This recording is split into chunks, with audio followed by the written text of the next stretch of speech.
Dear Ajahn, how to deal with a person who does a lot of dana, practices meditation, and thus thinks he knows better than others.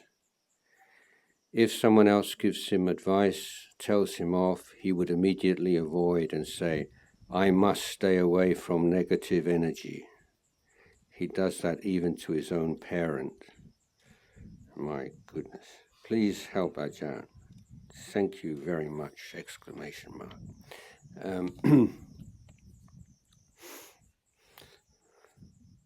So there is a sutta called the Pandit, the sage and the fool, and the Buddha says if someone offers dana and they think that they're better than someone who doesn't, they're a fool. They're not a wise person. If someone keeps precepts and they think they're better than people who don't keep precepts, that person's a fool, not a sage.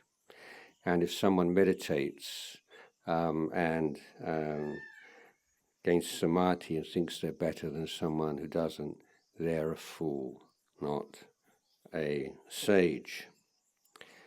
So if someone is practicing dana and practice meditation, and on the basis of that thinks that they're better than others, then they are foolish. Giving somebody advice, feedback, admonition is never easy, and it's hard to know which is more difficult, to give advice well or to receive it. They're both very difficult, and these are skills that we should consider part of our Dhamma practice. I'm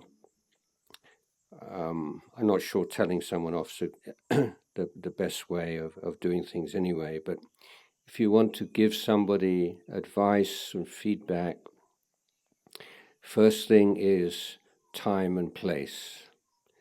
Is this the best time? Is this the best place? Should this be like privately or in a small group or in a larger group?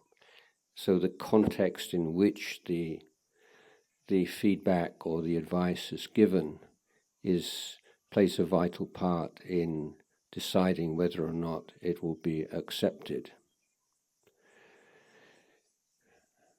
Secondly, if someone is rather prickly or overconfident, difficult to speak with, then should ask permission first. You don't have this like right to give people advice and admonition unless they've previously invited you to do so. In the monk's ordination procedure, one part of the ceremony involves the student formally asking for admonition at any time that the teacher feels is appropriate.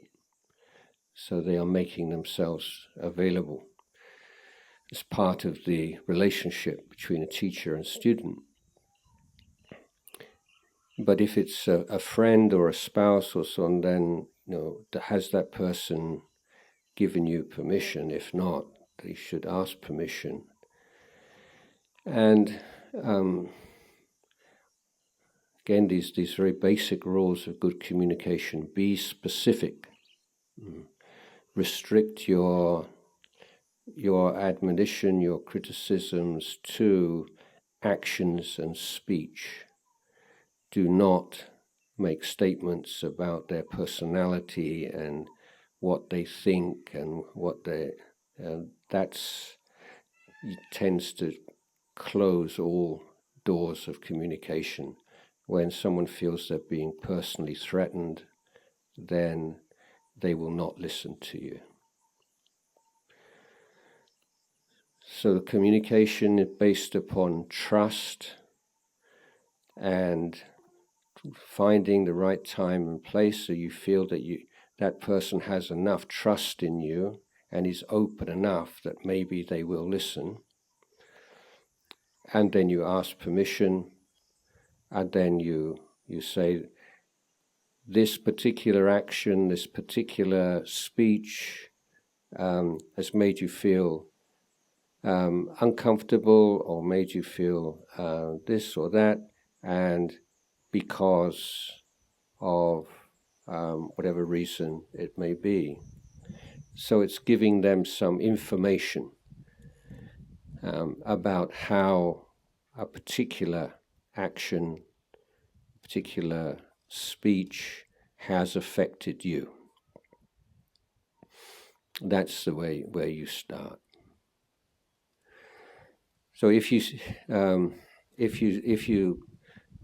just come in and say, look, you're so insufferable, you don't ever listen to anybody else, and it's about time you listen. That is not going to work very well, is it?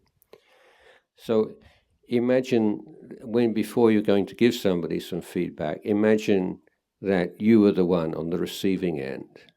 And imagine if you were to say the words that you're planning to say to yourself, how well would you take it?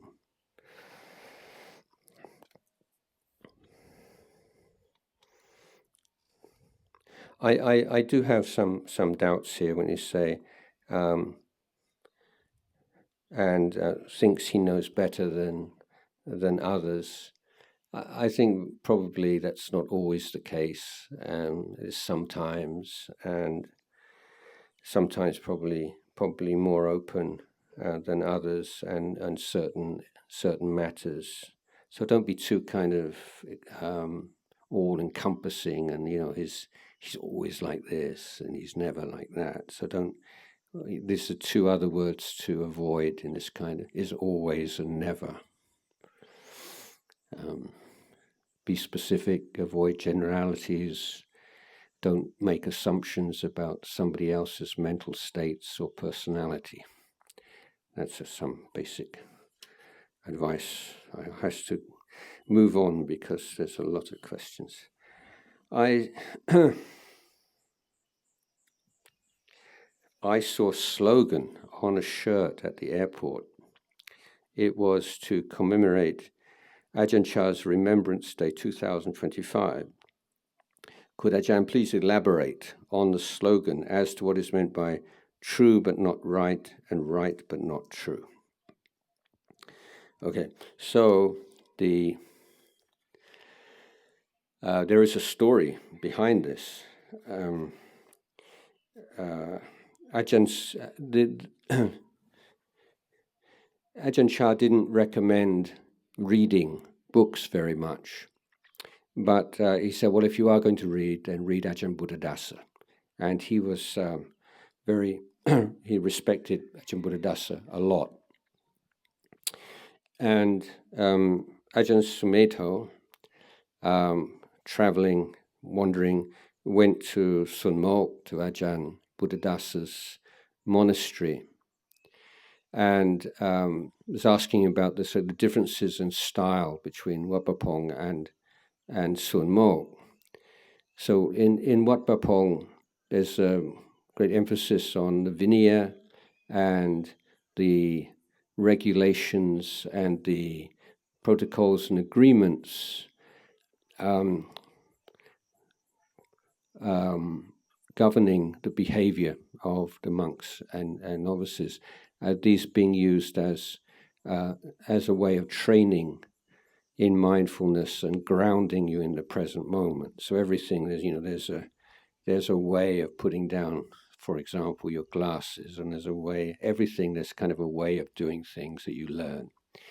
And so it grounds you in those details. You can't just get sort of carried away. That's the idea anyway. And good emphasis on Vinaya and the monks' rules. Ajahn Buddhadasa would only accept monks who'd already passed the third level of Naktam the academic curriculum, which includes the basic teachings and instructions in Vinaya. And he was, if we're to summarize, we can say that Ajahn Chah was a teacher and a trainer.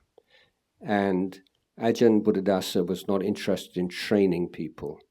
He was interested in teaching people who were reasonably trained already. And so he had certain requirements before somebody could come and receive teachings. And so Ajahn Sumedho was interested in Ajahn Buddhadasa's attitude towards the Vinaya, the monk's discipline.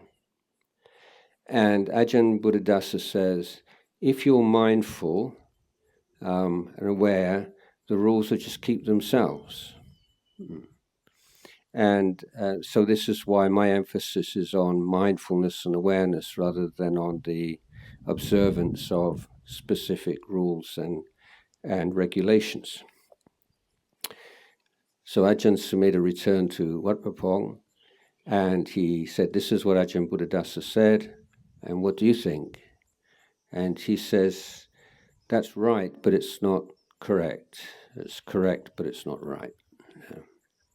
This is the background of this. Who would have thought that it would become a T-shirt slogan in so many years later?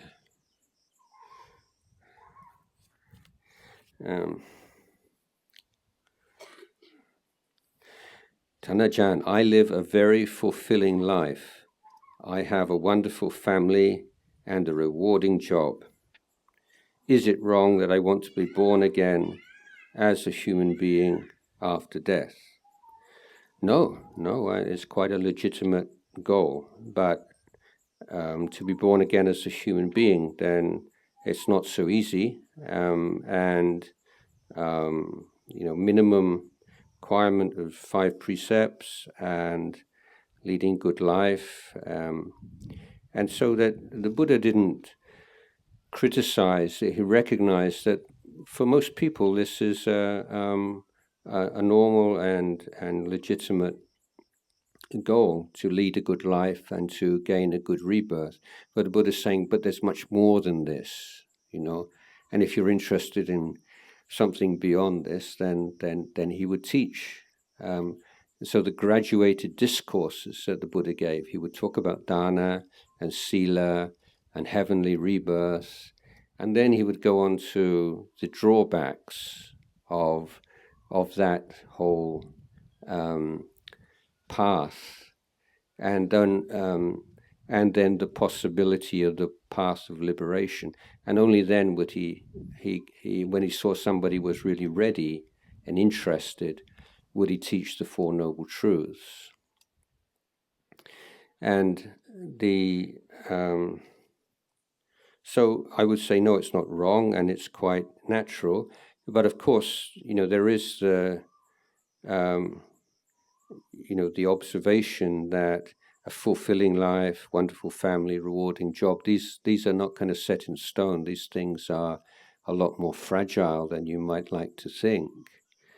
And hope that they will continue to be fulfilling and delightful and rewarding, but it makes sense to cultivate the inner strength and resilience qualities that if something should happen and you're separated from all those good things, that you won't fall to bits, because that does happen. And so it just makes sense to be practicing the Dhamma, whether or not you're talking about becoming enlightened, but because it just makes you happy, and your happiness has a positive effect on the people around you. So it would create the conditions to stabilize and make sure that fulfilling, wonderful life will continue. But also the the practice of Dhamma means that if your loved ones, also children, grandchildren, they have problems. They may be not so well adjusted as you are, and you have the wisdom and the resources to be able to help those around you and to contribute and to be a refuge of one kind to your family and loved ones. And it's so the Buddha says everything is uncertain, everything is unsure, everything is fragile and contingent, and it just makes sense to devote oneself to dana and sila and pavana, because it's just the best way to live it's the smartest way to live your life. It's the best way, it's the happiest way to live your life. And what happens after death, well, then that will take care of itself.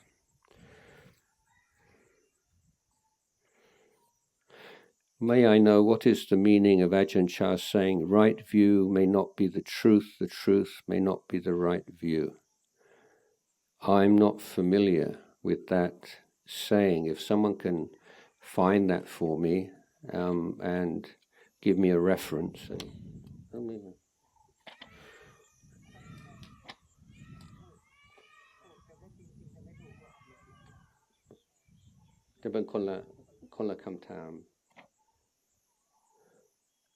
That this, we're just wondering whether this is derived from the previous one about this is right but not correct and correct but not right. But I don't think that's not an actual Ajahn Chah quote. I don't know if you ever come across this, but there is a website called Fake Buddha Quotes. And there's a number of, people who say the Buddha said this and the Buddha said that. And so if you've ever fumed at those kind of misrepresentations, you'd probably like this website. Dear Tanajan, as life is dukkha, is it all right if we have something to look forward to in life? For example, looking forward to coming to this retreat as the date draws nearer, looking forward to the ginger candy for Bana later. In brackets, although food is not for pleasure. I'm not sure of the logic here. As life is dukkha, that's the cause. Is it okay, therefore, to look forward to things? So, all right, or what does that mean? Is it all right? I think that, as they say, dukkha is the unsatisfactory, the taint in things, the imperfection, the incompleteness of things, the everything is not quite, what you'd like it to be. And sometimes that is more intense than others, other times. But this is more like, if life is so miserable, can we not just take what pleasures we can while we can? Like carpe diem, just enjoy yourself the best you can because everything is so dark and dreary, and maybe you don't get the chance again. That's the kind of idea I get from this. But again, does that mean that looking forward to something is not dukkha? So if everything is dukkha, is it okay to look forward to something? So is that in opposition to dukkha? Does that mean looking forward to something is like a rest from dukkha? But looking forward to something, there's dukkha in that as well, isn't there? I'm looking forward to going to the retreat, but what if something happens at work, or what if I've got a cold now, and what if I can't go, and then And you can have all these doubts about whether it's actually going to happen. And so there's always, we're dukkha machines, basically. We'll create some dukkha wherever. So, yeah, I don't think that question is so well, formed. Is karma breakable, and how? I don't know what that word means. Karma breakable. So karma is the term for volitional action. Okay. Volitional action expressed either physically, verbally, or mentally. Volition is the heart of it. So an action which is not volitional, accidentally standing on an ant, that would not be karma, because there's no volition, there's no intention. So volitional actions, volitional speech, which is motivated by, which is influenced by greed, hatred, delusion, all the defilements, we call simply bad karma. Okay, and volitional actions expressed physically, verbally, or mentally, which are motivated by, influenced by wholesome dhammas like kindness and compassion, we call this good karma. So mental karma is, let's say you just have a greedy thought or an angry thought pops up in your mind. Okay, is that karma? No, that is the result of karma.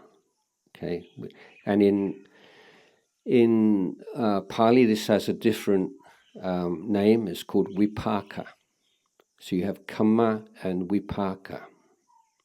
So something just pops up into your mind out of nowhere. That's vipaka. Why does that particular thought pop up into your mind? Because you've taken pleasure in, you've welcomed thoughts like it or the same thought in the past. Okay, and that's left a trace in your mind. So when there's a trigger, then that stimulates that thought to come back. So that's not a problem. Okay, it's ethically neutral. But if that thought pops up in your mind, and then you welcome it, and then you add on to it, and you proliferate, you elaborate, you enjoy it, and that is the karma. That's the new karma, because there is volition there. Okay. So when we experience vipaka, the results of previous karma, with ignorance and without mindfulness, then the mind will tend to grasp onto that vipaka and create new karma. Now this process is misunderstood simply because we're in the habit of misusing, or the use of these words in conversation has changed. So we very rarely use the word vipaka in daily conversation in Thai or in the other languages that have imported this word. And when we say, oh, this must be my karma, or this must be my karma, or this is my bad karma, we're not using that word in the same way that the Buddha used it. Okay, we're using it correctly according to the conventions of English language or Thai language, but that's not the same as the Buddha used it. So this is where I have to be very careful. So we say, oh, this is, when we say, oh, this must be my bad karma, what we mean is this is the results of bad karma that I created in the past. But it's too long to say that, and for some reason the word vipaka has never kind of stuck in the language, which is another I find fascinating topic, why some words stick and some words don't. Anyway, is karma breakable? So what I don't really know what that means, but if we're talking about a chain between vipaka, the results of old karma, and new karma, new volitional, then mindfulness, awareness, wisdom, at that point at which the vipaka manifests in the mind, then you could say that cuts that chain of that continuity. So maybe breakable would be applicable word there.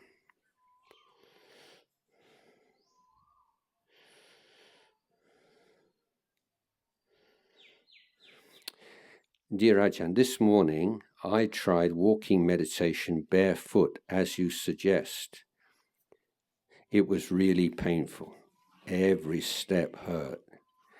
Then I thought of the Buddha when he just ran out of the palace, his feet still prince's feet. It must have been very painful too. And he kept walking with bare feet. Why? Is this pain very important to experience? Is it a stupid question? No, it's not a stupid question. I think I didn't express myself very clearly.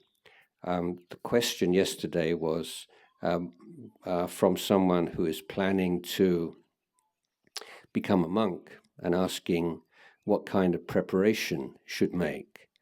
And I suggested practicing walking barefoot is a good preparation for alms round. And I think I also said that you can, for example, practice walking jongkrom here. But I, as far as I remember, I didn't suggest that everyone walk barefoot. In fact, I was very, when decided to walk on the road, I gave instructions that everybody should be told it's completely all right to wear shoes. Okay, so I hope you're not thinking that this was like a compulsory part of the walking practice. It wasn't.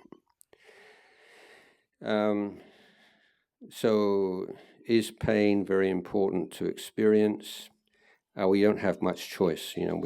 Pain's part of human life. This particular pain, not really. But like in sitting and walking meditation, because it's such a kind of artificial activity and one you have a lot of control over, it provides a very good environment for studying and understanding physical pain. For instance, you're sitting and you have pain in your back or your knees, or and you can sit and watch that if you like, and if you don't want to, you can change your posture. No one's going to tell you what to do in that regard. And so it gives you that kind of freedom. That looking at pain's not easy and can be intimidating, and you don't want to overdo it. But learning to, giving yourself some time every now and again, at least, to look at physical pain and what it brings up, and whether it brings up a lot of pain, a lot of fear and anxiety and stress and anger and so on.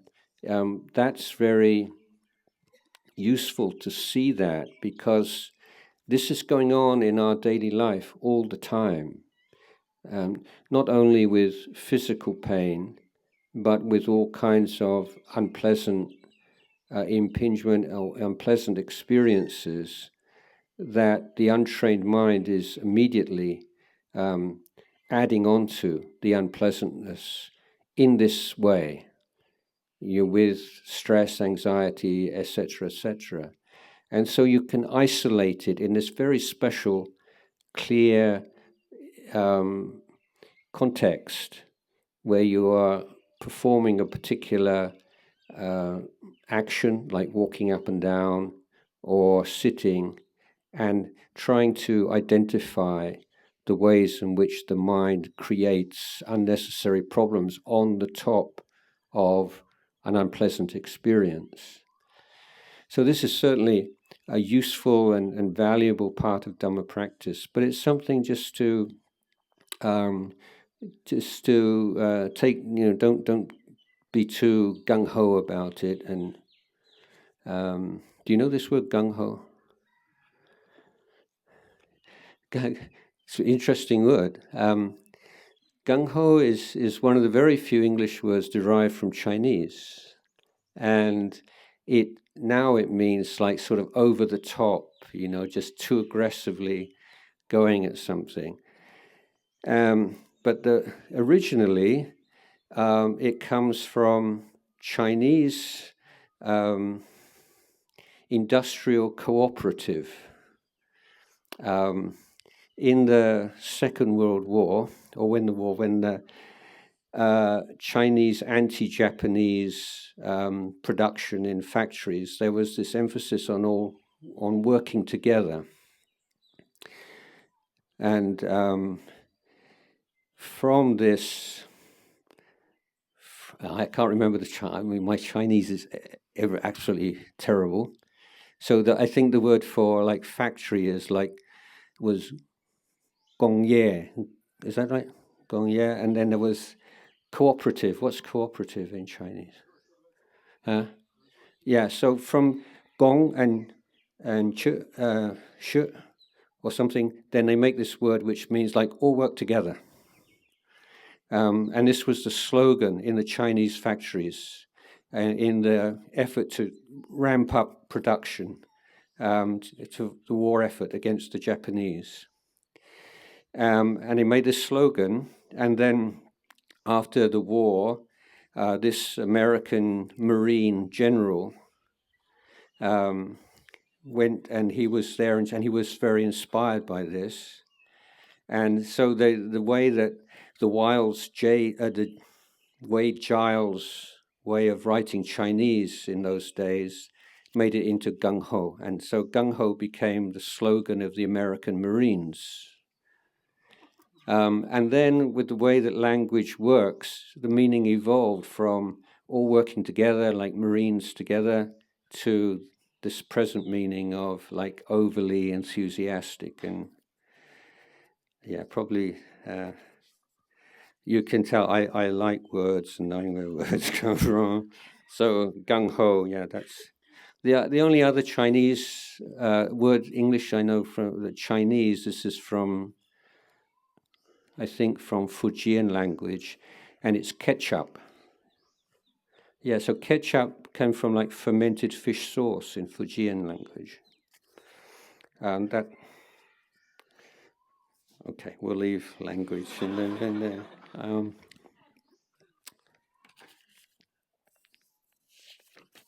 it's fun. Thank you so much for pointing out that experience cannot make you wiser. Could you please explain more what is the base for wisdom? And also sometimes we said we need direct experience in practice. How to differentiate these two experiences?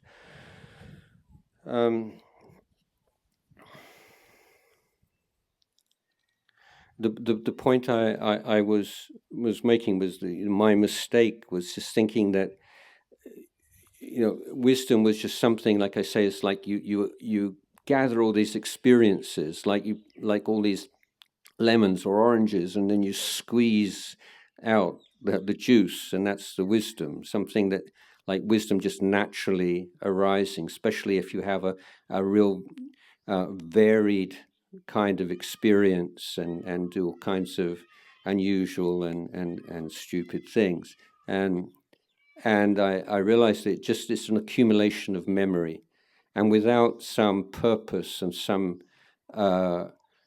framework, some criteria, some path, then it doesn't result in anything really useful and valuable. And so having something like right view, of course, in Dhamma, and the criteria we have is if something leads to the waxing of wholesome dhammas and the waning of unwholesome dhammas. It's something to be pursued. It's an experience to be pursued.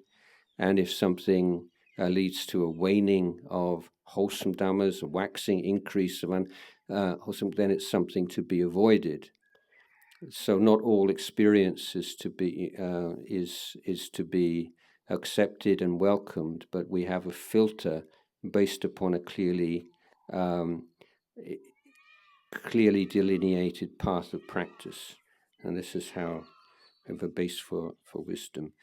Wisdom on a more profound level in Dhamma practice. Again, to repeat something I was saying, we need to stabilize attention, and there has to be a stable, happy mind, and one which can face experience without reacting to it with like or dislike, attraction and repulsion. And that's the role of samadhi. And then when the mind is able to be unmoved, but clearly present to phenomena, then the three characteristics of existence become clear to us.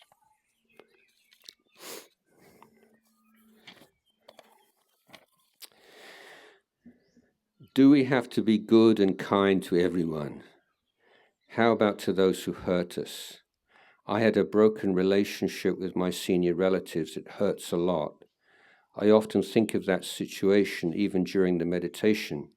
I feel my heart beat fast and fire in the middle of my chest. How can I stop thinking of it? How can I have metta for them and let it go? Okay, so you don't have to be anything. I mean, it's up to you. It's your choice.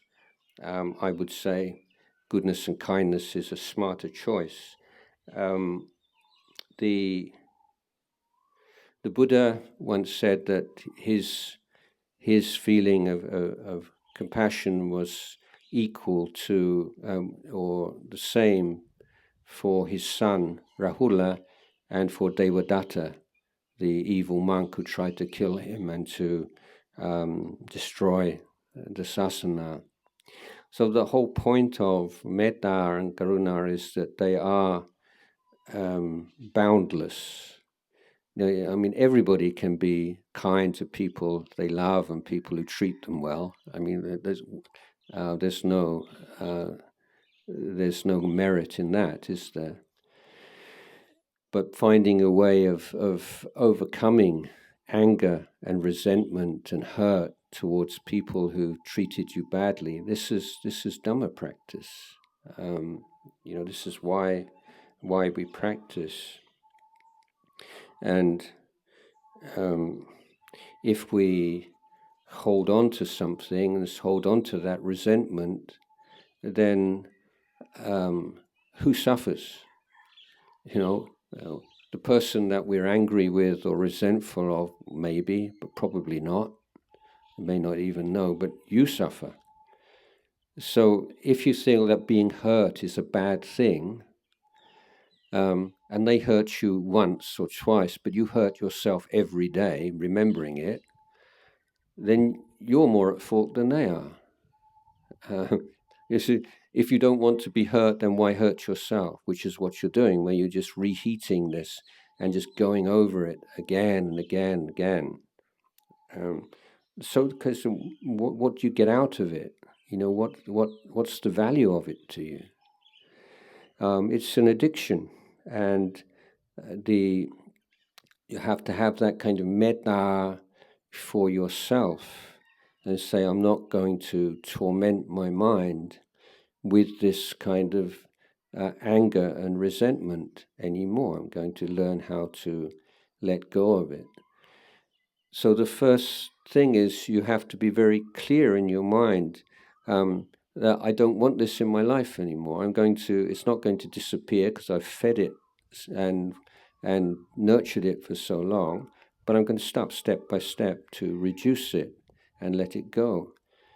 So it's not this big ugly thing inside you. It arises and passes away. It arises and passes away. And so when that sort of resentment and anger arises, you see it and you put it down. You see it and you put it down. And it works. It takes time, and you have to really be diligent and consistent with it. But it's just a habit, something that you created, and you don't have to carry on with it. But as you see, it's causing you problems in your relationships with family members. It causes you the tense emotions that make your heart beat fast and during meditation. So you cannot force it out of your mind, but you can just recognize. You can just hold it like that. It's just that much, and then you put it down, and you do that again and again and again, and you can find yourself gradually becoming free of it. I'm not, of course, I don't know the details of this relationship with senior relatives, but my practice is always, because I live in a very hierarchical institution and practice, and the way I've always practiced and taught my students is in any kind of dispute and problem, the junior person assumes the fault, irrespective of who's at fault. And when the junior person assumes the fault, then in most cases the senior person will then be able to own their own fault. But it's very difficult in a hierarchical society, for the senior person to make that first step.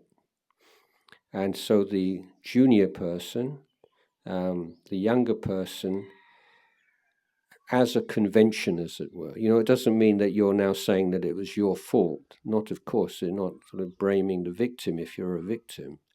But the first step towards any reconciliation usually has to come from the junior person. So if you are strong enough and willing to give that person another chance, and that maybe this would be best for both of you in the long term, then that is something to consider. Dear Ajahn, I thought chanda meant wholesome desire, but yesterday you mentioned it can mean desire towards something good. I think you mean something bad. So what exactly is the meaning of chanda? So chanda is ethically neutral. It's the movement towards, the drive towards, or the desire. And so if it is that desire for sensual pleasures, for example, then it becomes ethically negative, it becomes unwholesome. And as in the case of kama chanda, the first hindrance. But if it is focused on wholesome action, the desire to do a good action, to do somebody some kindness, to develop mindfulness, and so on, then it is called Dhammachanda or Kusala Dhammachanda. But because that's such a long word, then often it becomes shortened. So it's just an abbreviation that we use when we say chanda. Generally, we use that to mean, if you hear it, just the word chanda by itself, it will generally mean the positive chanda. But because, as I say, that is an abbreviation of the longer term, it is good to bear in mind that chanda can also be used in unwholesome cases.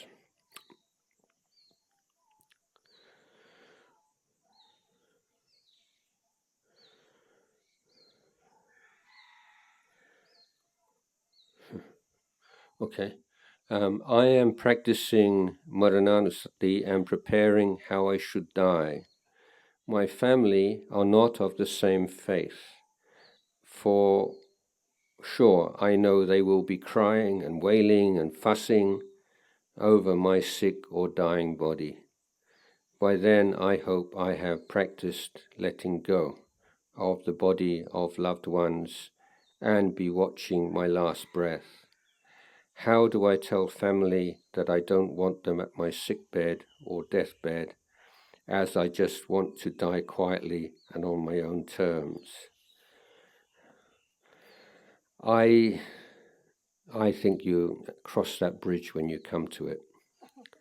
I think it's however it will be, it won't be how you think it will be right now, and you might be all there alone, and you think, why is nobody crying and wailing, and don't I mean anything to anybody? And so, yeah, I don't think you don't. This is the kind of thing you don't need to worry about, and just always try to do what feels like the right thing, and the correct thing, and the wisest thing, and the compassionate thing. And sometimes your practice might be compassion and letting people do their crying and wailing and so on, and that's something that you can do for them before you travel onwards. Okay. So many questions.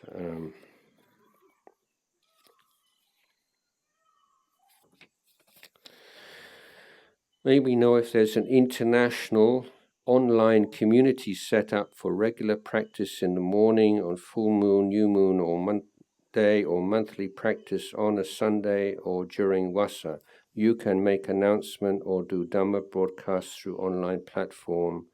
Appreciate such online Dhamma talk once in a while or max twice monthly.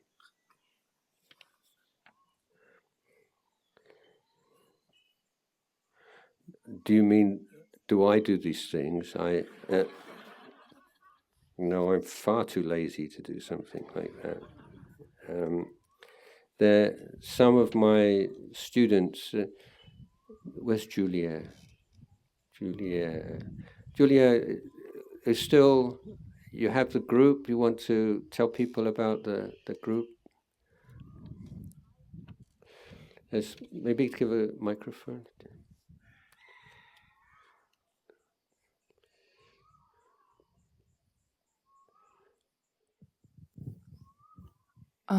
I think still there are quite a few Zoom groups, and also in Thai, daily, I think 5 o'clock in the morning.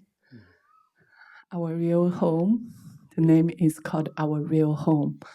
So anyone wants to chant, meditate, and we can share the link. And there is also a Chinese group and organized, leading, actually suggested by Maichi Banya Siri. So it's ongoing. And Harry is the one chief leader again. And so it's on every one pra, and actually daily. And daily we do. And then one pra, we do so 4 times a month. We do morning practice, and we do also once a month with a Q&A with the Mechi Banya Siri. So welcome to join us if you speak Chinese. Maybe if the details of whatever groups there are in amongst people here put up on the whiteboard, but or also if there are people who would be interested in joining a group, maybe you could just make up a group like fresh from this retreat of retreatants here, and I would support that idea. I think it's really good to have friends and be able to practice together. Yeah, if we can make a time fit in all international wise, maybe morning or evening. Yeah, we can make a Ajahn Jayasaro's English retreat. Okay, Zoom practice. All right, thank you.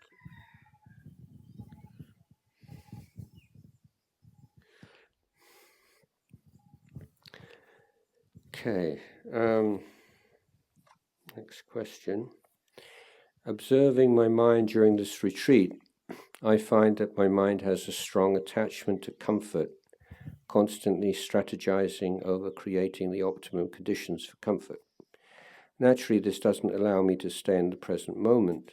Can you suggest any practices that can help me loosen this attachment, if not totally let go of it?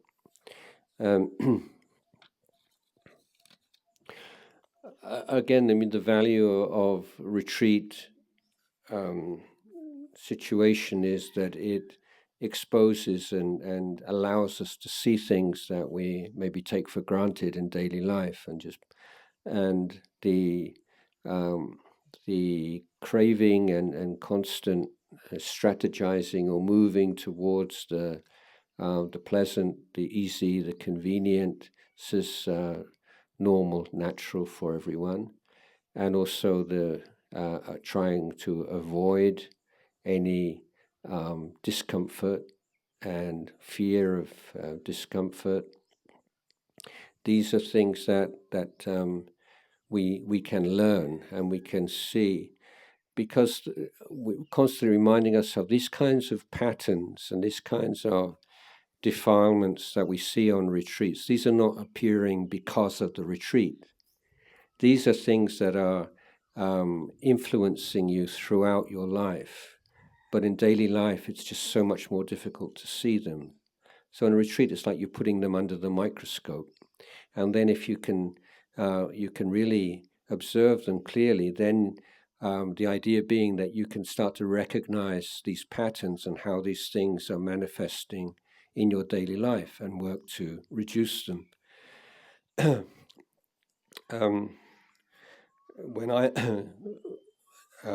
When I was first at Wat Pah Pong, and Ajahn Chah was still teaching, then his most insistent teaching, and again, we're coming back to patience, patient endurance, and he would set up the whole monastery in a way which frustrated your desires for comfort, and so that you could see this and what an obstacle it is. The questioner has observed in how this plays havoc with the desire to be in the present moment if you're constantly looking for something more comfortable or trying to avoid the discomfort. So making patience and forbearance like a goal of practice, and incorporating exercises into daily life just to stretch that muscle, that the resilience and the resistance to boredom. So the sense of boredom is I call this the great dictator, and pays such an influence. We want the next best thing. We want it right now. We want the best and cheapest and most pleasant option. So that's not like evil or bad. It's just normal, but it's something that we can work with and should work with. So I make a point of in my work in education and trying to instill this in children, and for example, suggesting parents and their children sit down with the most delicious kind of food, let's say ice cream, and then make a timer and say we're all going to sit and look at the ice cream for 30 seconds or 60 seconds before we start to eat it. And so just just putting these small pauses between desire and gratification into life and making games out of them for children. And just to cut that kind of entitlement that I want this and I want it now. And they say, yeah, do you want this? And we sit and we look at it for a half a minute or a minute first. This is our game that we play. And you can try, various, or kids want in a toy shop, and I want this and I want that. And you say, yeah, okay, write everything down that you want. And this time next week we'll come back. And if you still want it, then we'll buy it. And then Charles said, yeah, once you're out of the toy shop and that kind of hypnotic, that environment which is specifically designed by very smart people to make you greedy, then you say, yeah, the sort of the urgency and the need for that is gone. And maybe a week later you say, do you still want it? Not really, it's all right. And that's a teaching opportunity for a parent, isn't it? But for yourself also, to incorporate a little bit of discomfort, not like hair shirt or something like that, or sort of self-flagellation, but just a little bit of discomfort and being a little bit patient with things and seeing that as part of practice.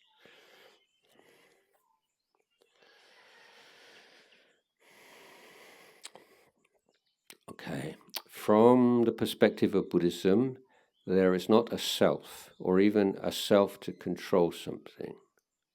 For example, I'm not sure what that means. Coming here, listening to your teaching, which is just conditioned to happen. But the fact is that I'm still a delusion being who feel that I can do something for my goals. For example, I did a lot of preparation for this retreat. Could you please share your insights on this paradox and what would be the best approach for developing the mind to Nibbana and how to understand it from the realization perspective? Let me see. So there's not, conditions are not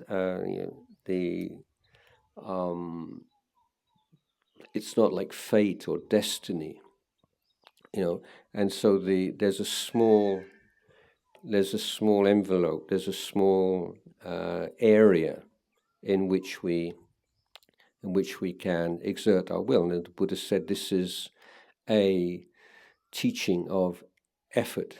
This religion, this teaching is Viryavada teaching. It recognizes the reality of effort and the tangible effects of effort. So not everything is all decided beforehand, but the teaching. I'm not going to go into this too deeply because I won't be able to answer too many more questions. But simply if we look at our life as like a river, okay, very simple analogy. We give a name to a river. Let's say the Jalpraya River. But then we say, well, what exactly is the river? Well, it's the water. Well, the water that you see now is, and you come back tomorrow or a bit later, it's a different body of water. That water's already flowed down to the sea, or it's already exited into the sea. So we can't say it's a particular body of water, and it's not the banks and the gravel or the floor of the river. It's not. There's nothing that we can point to specifically and say this is the river. But in order to be able to communicate, we have an agreement that these very complex phenomena, with a river which is receiving water from rain, perhaps also from underwater, receiving water from tributaries, and maybe it's being dammed. And this whole complex phenomena, we just be able to talk in a reasonable way. We call it a river. So when we say a river is like anatta, we're not saying there's no such thing as the Jalpriya River. Of course there is, and we can see it. But it's not a fixed, independent entity.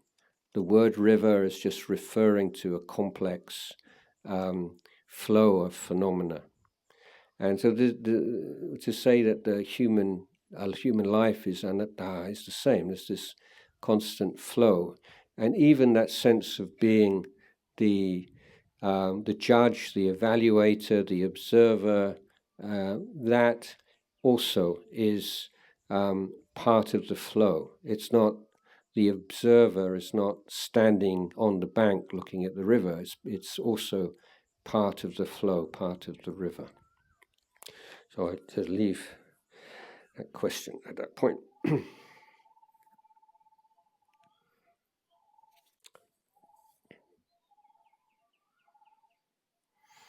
After a session of death contemplation with Ajahn Jayasaro, even, I think, I've done so many good things in my life, good daughter, good mother, good boss, making merits very often, attending many meditation retreats, chanting, do some meditation almost every day.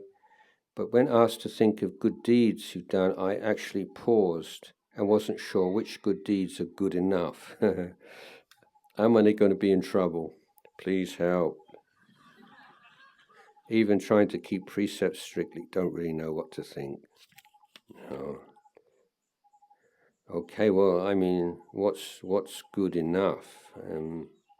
I talking about that last night. You know, it's. But I think this is a good sign in many ways, because generally, you know, if you're this person, I just generally, when you're trying to lead a good life, you don't make a fuss about it, do you? You just think, well, anybody would have done that. I was just doing what seemed the right thing to do. It's just kind of like, it's just kind of the norm, you know. And it's not like I did a good thing. It was just, yeah, well, of course I did that. You know, somebody drops their purse and you pick it up and you go, who? Of course you do that. Why wouldn't you do that? So there is that tendency, and it's quite wholesome tendency, to kind of downplay the good things that we do. And so if you're just out of the blue, you're asked, oh, can you remember a good thing? And it's quite normal that you can't.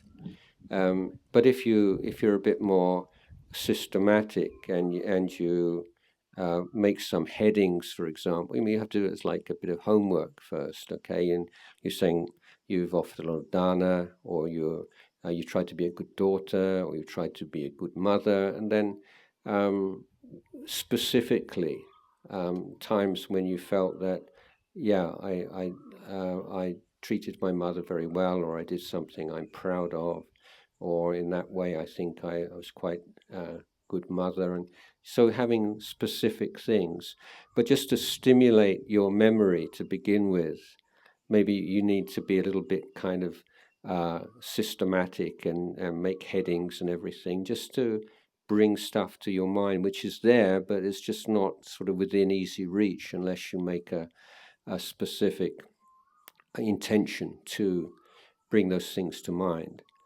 This is a meditation. It's called Jaganusati meditation. It's one of those 10 Anusati meditations that I mentioned the other day. So sit down with a pen and paper, and it's another story. I think many of you will have heard this one. I was talking about the power of good and kind actions, and in a public talk in Vancouver, and the host house staying in the house for a lay Buddhist member of that Buddhist group, and he's 70-something-year-old man, and he said, you know, I had tears in my eyes just now, and it's so true what you were saying, and he told me his story, and his story was he was 16 years old, got his first car, and really enjoying just driving around local town. And he saw a small boy by the side of the road crying. And he parked a car and he said, what's wrong? And the boy had been to buy some milk at the local shop. Those days milk used to be sold in bottles, glass bottles. On the way home he tripped over, broke the bottle, and all the milk had run away. And he was crying because he was afraid of being scolded by his mum. And so this gentleman said, so I said, get in the car. And he drove him down to the shop and bought him a bottle of milk and then drove him home. And he said that was like 50-something years ago. And yet, whenever I think of that, it just brings tears to my eyes and joy that I did that. And it's such a good example because, what did he do? It's not something you'd probably write a great story about. He just took someone like just down the road and bought a bottle of milk for him and drove him home. Okay, so it was a very pure-hearted thing to do, and it's the pure intention, seeing someone suffering and wanting to help them and then helping them, and how powerful that is as a memory and something which can be a refuge and bring joy to the mind right throughout your whole life. So it's not a matter of like how good is that. It doesn't have to be something spectacular. It could be something really, really small. It's the subjective experience of it and what it meant to you as a person, rather than it has to be anything really wow kind of sacrifice or goodness.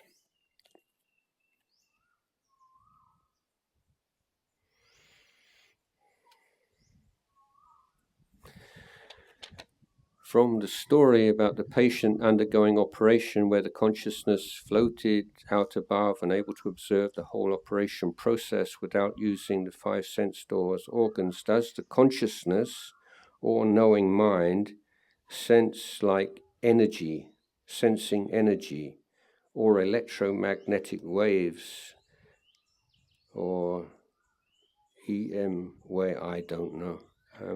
That person didn't speak of it in those terms. She would just felt like normal, just sort of floating up above and looking down at what was going on. So it may be explainable in those ways. I don't know, but I don't think it's necessary to think in those terms. Another interesting case was somewhat similar, but the woman in this case, I think it was a woman, floated out the window, and it was on quite some way up in a tall building, and on the ledge outside the window there was a trainer, which was the problem. What was that doing there? So when she regained consciousness, she wanted to know, was this a dream or was this real? And so she said there was this trainer, and it was this brand, and it was this color, and it was out on the ledge. So it was, needless to say, invisible in the room in which she'd had the operation, and somebody went to look, and they saw the trainer, but it was too far along the ledge to be able to see too clearly. So they got some kind of a piece of wood or something and just hooked it and brought it in and saw that it was exactly as she'd seen when she floated out the window. So there are it's quite fun, all these things. You can read about them. But it's more the point that the materialist orthodox view of mind and body cannot accommodate a lot of the information that's out there. It's not a workable model, I don't think.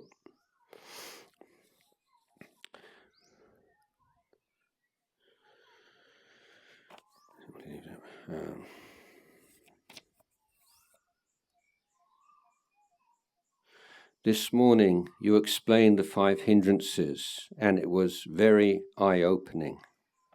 Okay, I have this problem since many years. It is to do with sloth, sleepiness. I have been practicing anapanasati for a long time, and a sensation under my nostrils has become a permanent feature. Whenever the mind clings to this sensation, and after a few minutes, memories, thoughts arise, and I fall asleep. Though the mind is under the impression that it's meditation. With folded hands, please guide me to come out of this sankhara.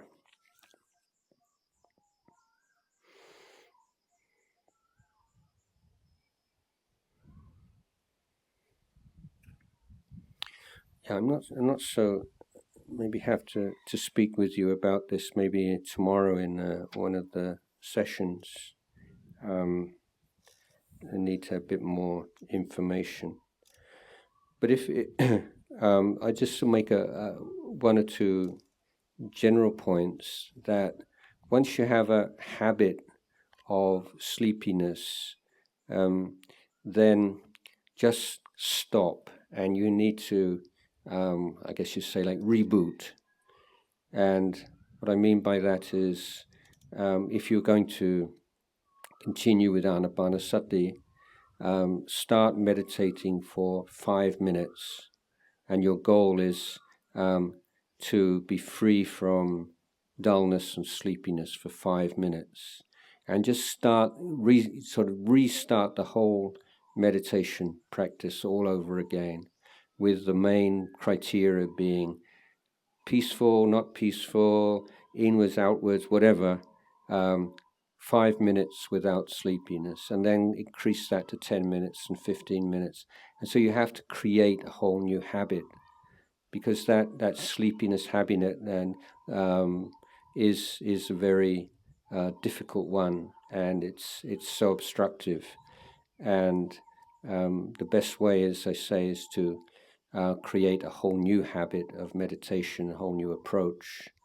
In the meantime, if you find that frustrating, there's too short periods, then we recommend to do a lot more walking meditation.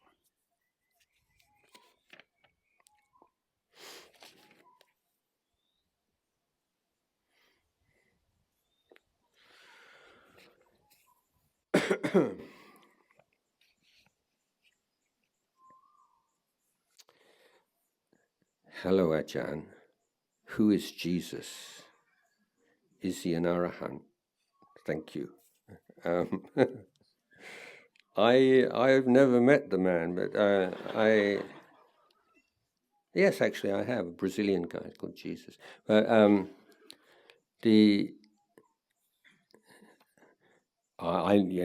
not going to go into who is Jesus. I mean, there's so many different views and opinions about that. But before the Buddha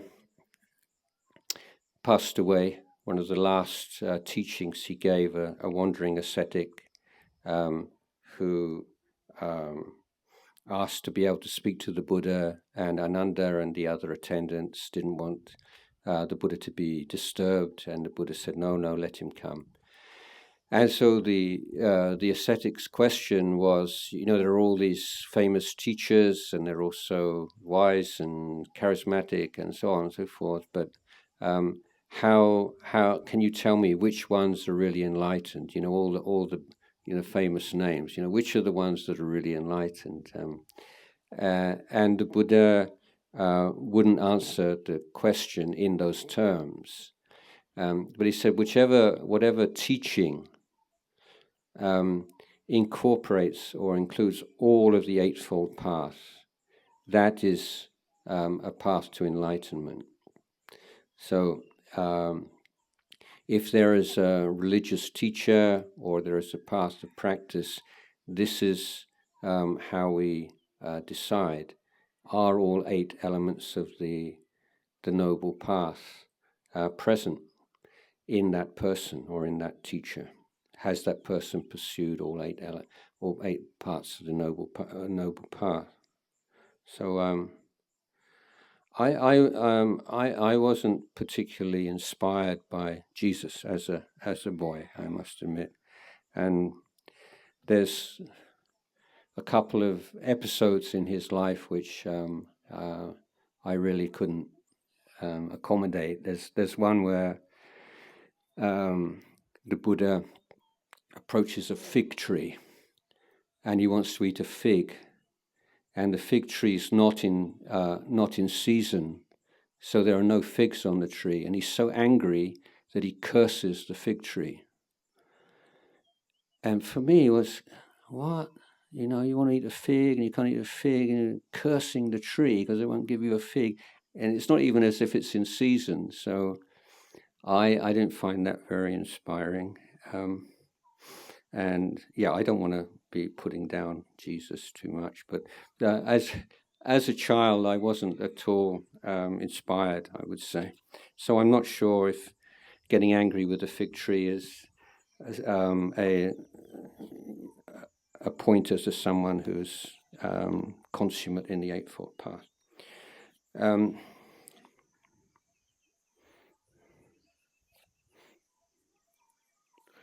Some of these questions are all mixed up. I don't know if maybe from. Oh yeah, this is one from the other day, because it's a Christian one. So. In Christianity, people pray to Lord Jesus to wish for things. And what about Buddhism? Is there an equivalent prayer to wish for something? Is it chanting, sharing of merits? Do you mind explaining more about prayers and wishes and manifesting in Buddhism? I don't like that word, manifesting. I don't. The prayer, wishing for something, in Buddhism we kind of subcontract that out to Hindu deities in Thailand. So, if you want something spiritual, you go to the Buddha, and if you want something worldly, you go to, one of these big Hindu statues. And so this is kind of coexistence. We could say that, the whole, Christianity, there are different kinds of prayer. That it's not restricted to this, and it's probably considered an inferior kind of prayer. So we call intercessionary prayer when you're asking for something.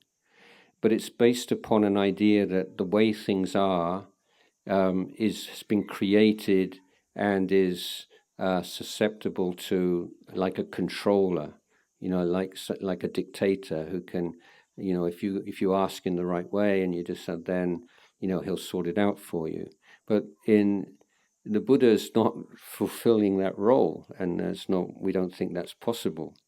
And so we can't ask, please Buddha, may I pass my exams and stuff like that.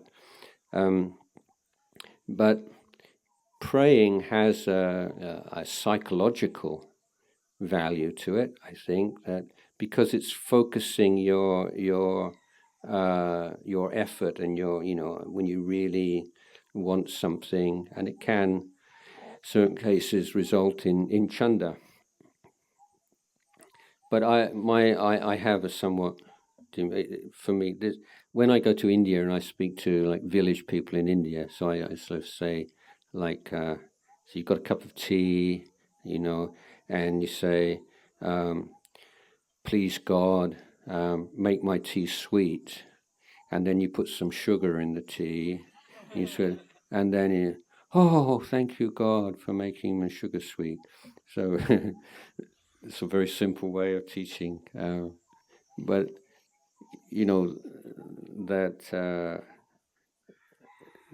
I don't think that there is somebody who you can pray to and make things happen for you.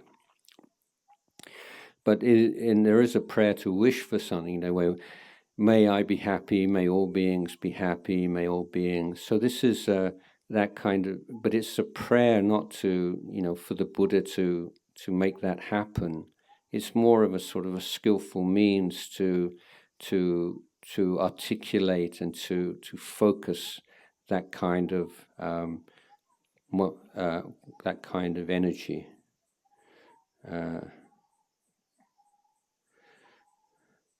This whole idea of, if you just believe in something hard enough, it'll happen.